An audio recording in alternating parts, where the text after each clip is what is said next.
Alrighty. We're gonna... Alright, so flow.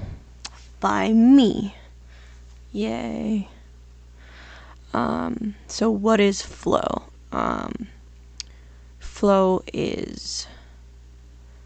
Well, I'm gonna let Alan Watts sort of explain that first. Because Alan Watts is a really cool philosopher that I like.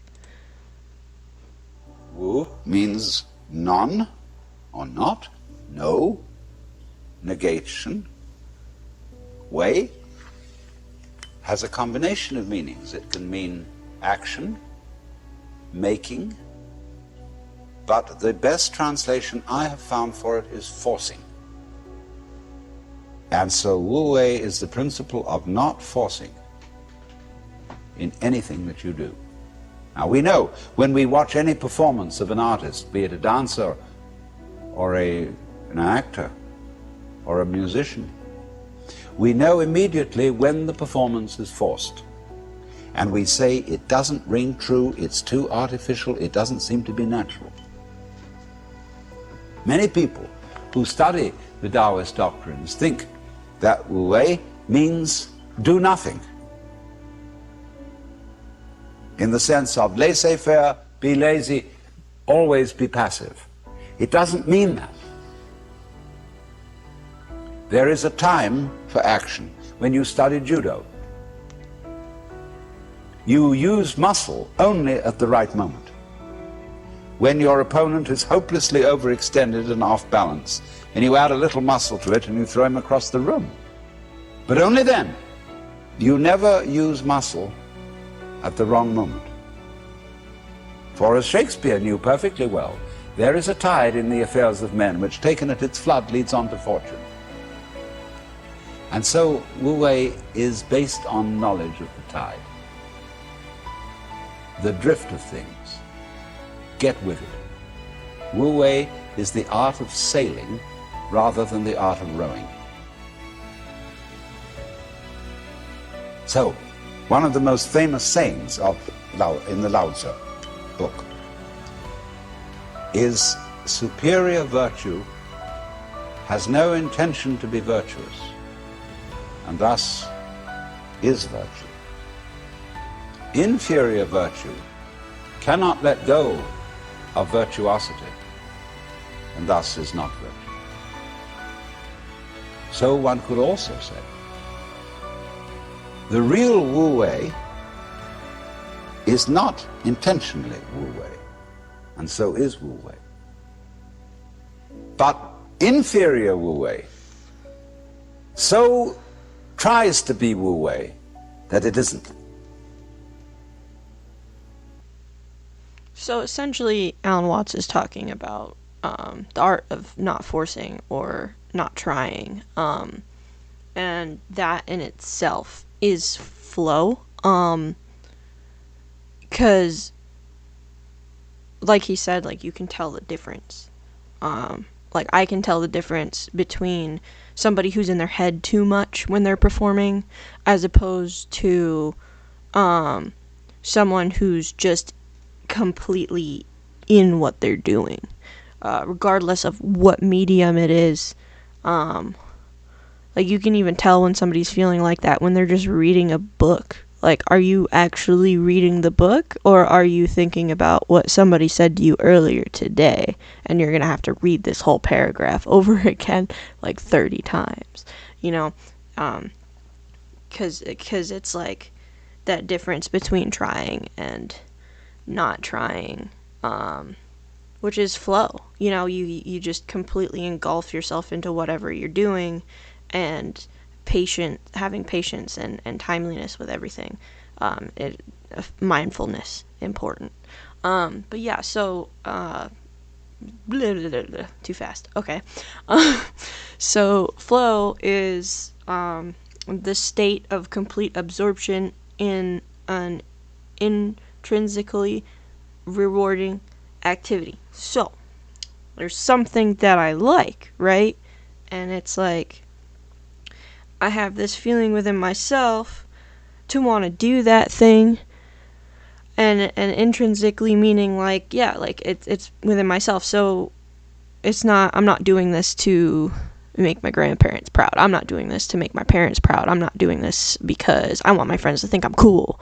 It's because you actively enjoy that thing, and you can like put yourself into it like hardcore. Key aspects of flow are like being able to concentrate, taking that control over a task, and that immersion. And the way that you can tell that you are in a flow state is how fast time passes. So like, for example, there's that saying, time passes when you're having fun, time flies, or whatever. I'm not good at quoting things. But so like, key theories that support this flow state that like talk about it are one example is like the E in PERMA, which is engagement, and Nakamura, and I can't pronounce that name to save my life. Please don't make me. But really cool people, really cool concepts, and basically they're just all explanations about what I'm about to talk about, what those key theories are, and how to do it, what's important, how it benefits you. So if I can not go too fast this time. So I grabbed a straight up quote from the guy whose name I cannot pronounce to save my life. So flow means being completely involved in an activity for its own sake. The ego falls away, time flies. Every action, movement, and thought follows inevitably from the previous one, like playing jazz. I love jazz. Your whole being is involved, and you're using your skills to the utmost. So like in my life, I have a lot of friends that practice different types of flow, specifically flow arts, if you will. We do all types. There's all types of flow arts. Like I said, it could even be reading, but we do it kind of like in like this extreme sort of circus way. Like I have a mentor who taught me how to juggle, which is, this old man right here. Shout out to Dan. And he's really cool. He found the importance of flow arts and physical flow, all types of flow, at a very like early age, and he taught like most of the people in these pictures, and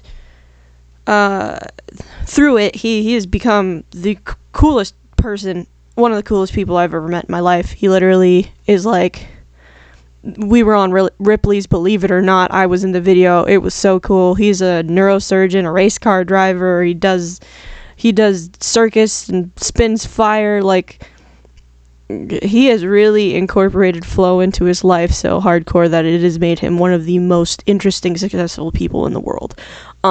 So yeah, shout out to Dan. But yeah, like there's all types of flow arts. There's like, you can find it in anything. We happen to do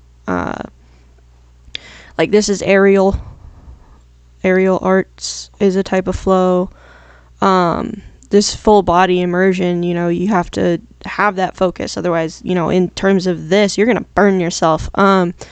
Or in terms of non-fire props, you're probably going to smack yourself or fling things into the audience and have liability and need insurance. Yeah. So yeah, that's how that goes. So like there are a lot of benefits to this. I will let Stephen Kotler from The Big Think explain it to you first before I go on a tangent. When I talk about peak performance, I often define peak performance as getting our biology to work for us rather than against us. What I'm really talking about are the systems underneath what we call motivation, learning, creativity, and flow. And flow is an optimal state of consciousness where we feel our best and we perform our best. More specifically, it refers to any of those moments of rapt attention and total absorption. You're so focused on the task at hand, so focused on what you're doing, everything else just seems to disappear. Action and awareness are going to start to emerge. Your sense of self, sense of self-consciousness, the voice in your head, your inner critic are all going to diminish. Time is going to dilate, which is a fancy way of saying it's going to pass strangely. One of the reasons learning goes up so much in flow is because it's this huge cocktail dump of 5 or 6 of the most important feel-good neurochemicals the brain can produce, and we tend to remember things that happen in flow states. In fact, for most people, you're looking at positive memories, right? Things you remember and that are really strong, that are really locked into memory. Chances are they're things that took place in a flow state. There has been a lot of work because of this very mechanism in using flow to override and rewrite PTSD. The Army tested a combination of talk therapy and surfing. Surfing is an experience that's packed with flow triggers. 5 weeks of surfing twice a week and regular talk therapy sessions after the surf sessions was enough to significantly reduce or completely remove symptoms of PTSD and lower people's need for medication or get them off medication completely. PTSD is basically a very strong memory that's been written and everything sort of flows back to it, and flow seems to be able to override that memory because it's such a potent neurochemical dump. We know that flow has been very useful in the treatment of addiction. There are, for example, a number of rehab centers, usually aimed at teenagers, where to get kids off drugs, they're taking them into the mountains and giving them outdoor high flow experiences. Knowing what we now know about the way that experiences can produce different neurochemicals, it doesn't seem too odd that sometime in the future we're going to start to see doctors or psychologists prescribing experiences. I always tell my friends when their relationships end, the easiest way to override heartbreak is to go skydiving. The problem with heartbreak or grief or all those things is basically every memory you have goes back to the person you just lost, right? That's why, you walk through your house and everything reminds you of the one that got away. You actually have to override the memory. You have to have an experience that's more powerful than that. Skydiving and the kind of immediate deep flow state it tends to produce in most people will tend to override that. I'm not saying we're gonna go to the doctor for heartbreak and they're gonna prescribe skydiving, but it would work. And there might come a time in the future where we actually think that way. Get smarter, faster with videos. When I talk about peak performance. Yeah, I think he does really well in explaining, how flow works, what it looks like, and the benefits of it. He's also a really funny guy. He wore flip-flops to the interview.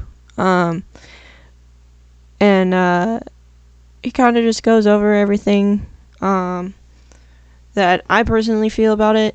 I think that a lot of research is backed in there. And then, my own feeling, past what he said is like Maslow's hierarchy of needs. You have this like triangle thing, and when you get past like physiological needs, right? You need like social ability, health, employment, love and belonging, self-esteem, self-actualization. I think through flow, you can achieve all of these things individually. So like, you find your work, if you find,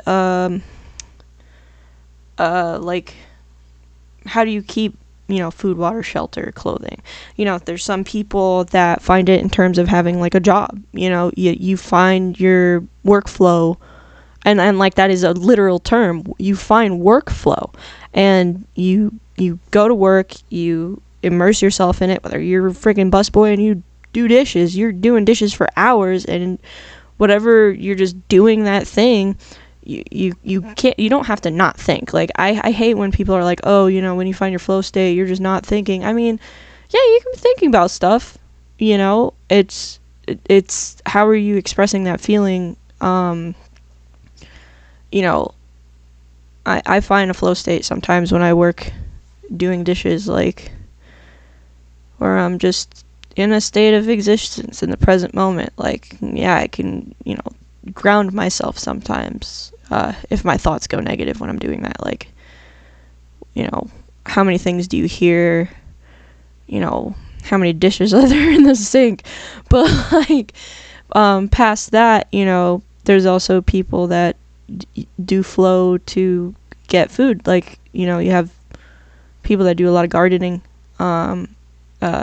self-sustainable people, and, you know, they do their gardening, and they're in that, and they do that for hours, and they have no sense of how long they've been doing it. Like, that's a flow state.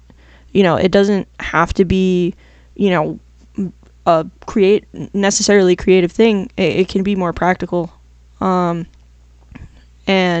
through doing that, you know, you can apply that flow state to different areas of life, and, you know, go up the ladder. You know, for example, like, going past here, you know, flow arts gives me social ability, and,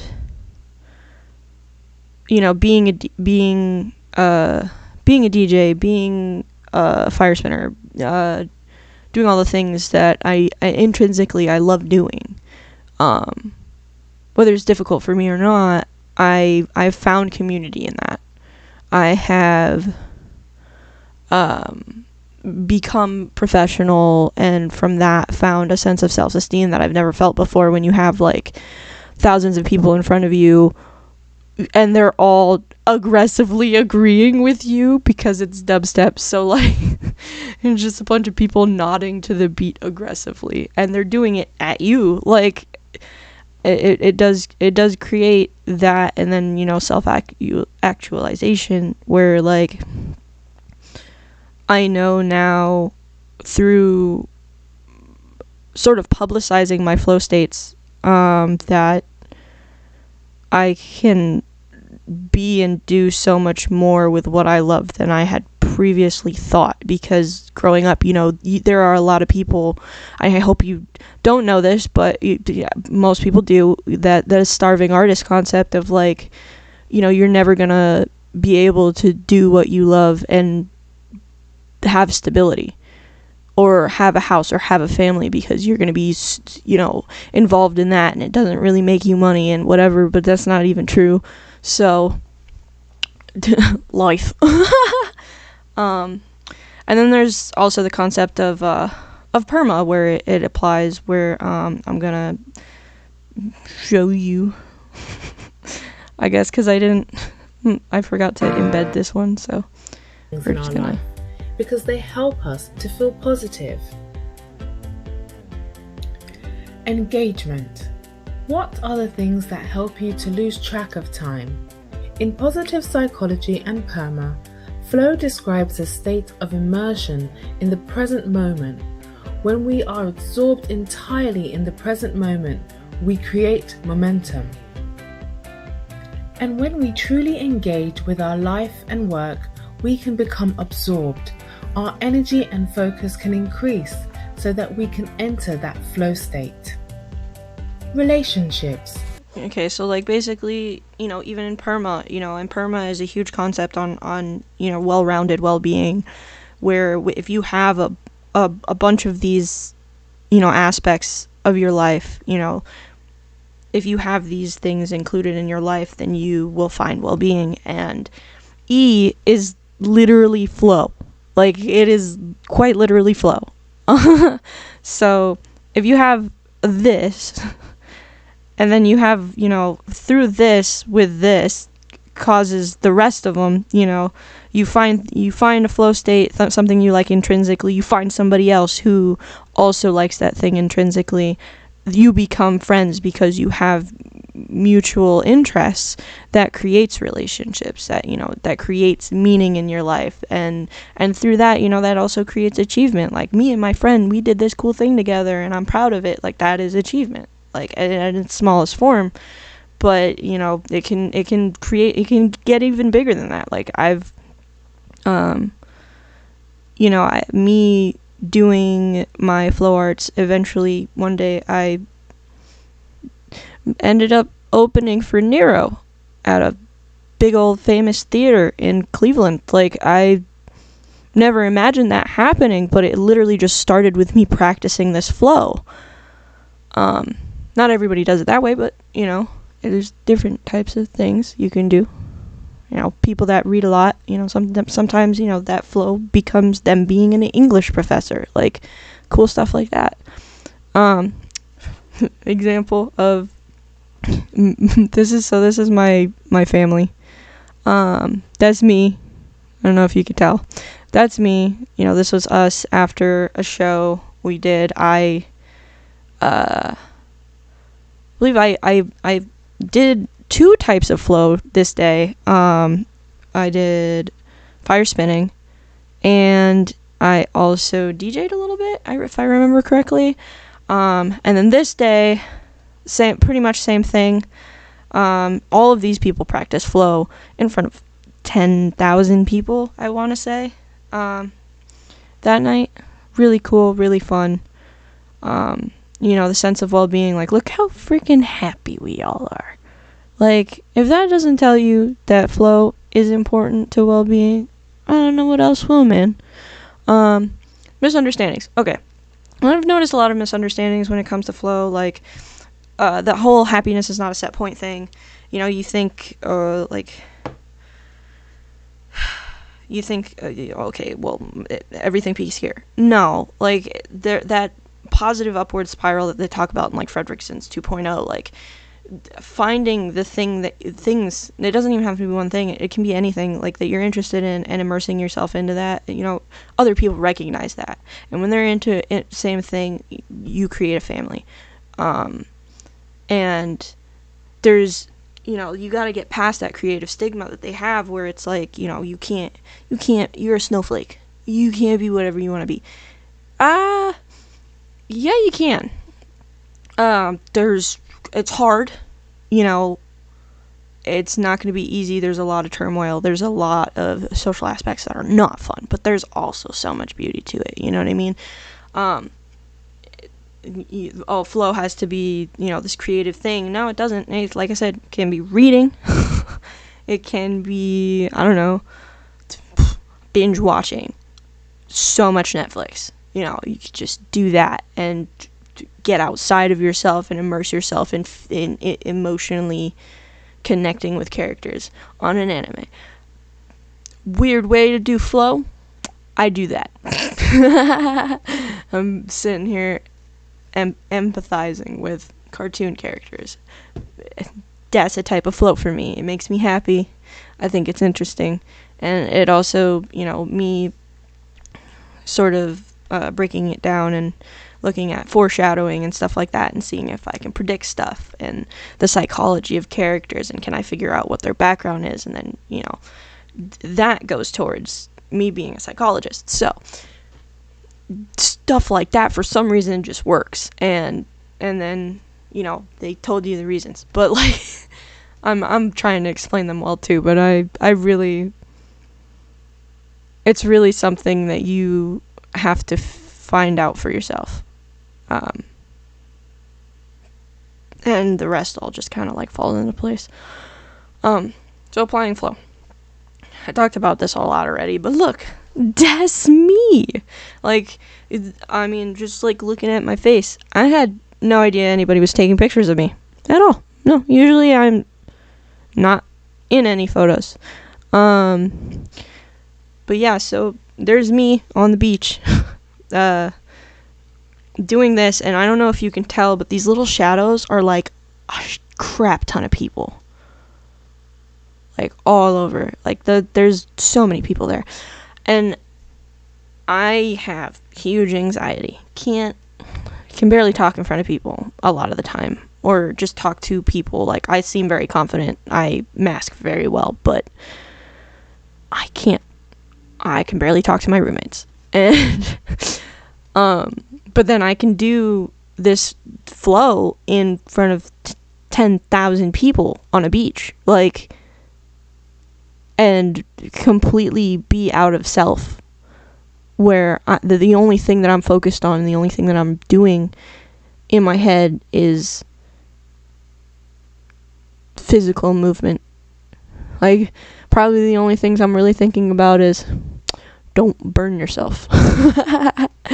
You know, this was actually my first time doing dragon staff, and like the difference, obviously, like I am kind of in my head a little terrified. I feel I'm very like tense, but I'm still doing the thing. You know, this one would be like that concept of, you know, not doing it, not trying, but like not as good as this, because this I've done for a long time, and I'm not thinking. I'm really not thinking about anything. I'm just there. I'm listening to the music. I'm just moving with it. It is what it is. But there's other things that I do that are flow. You know, like I paint. I paint a lot. Whether it's digital or physical, and most of my medium is acrylic. I also, you know, talking to people. Sometimes I find flow in talking to people. I'm finding that right now. You know, I can sit there and work on FL Studio and do a song and be working on that song and lose track of time, and my friend Jeff will be like, bro, you have been doing that for 5 hours. Are you done with that song yet? I'm like, no, there's still more to go. You know, like, but I didn't even notice 5 hours had gone by. Like, it's crazy. It's crazy. And me and Dan were talking about it one time, and he said, like, there was a study within the neuroscience community that finding flow, specifically the research was juggling, but finding flow can also, like, reactivate plasticity in the brain and like build brain cells or something. Don't quote me on that, but but like it's really cool that, like, doing something that you love mindlessly, basically, is so essential and so critical and such a building block of becoming somebody in society. Which is why it's so important to me. Eventually, you know, I want to have my nonprofit, and it is all based around this concept of finding something that you love. Having, you know, if you need a mentor, we got you. Here's a mentor. You know, supporting each other in that mutual, like, common ground, essentially. But yeah, no. That's flow. You know, in a nutshell, my ideas of it, clinical ideas of it. And here's my citations. All right. That's all I got, though.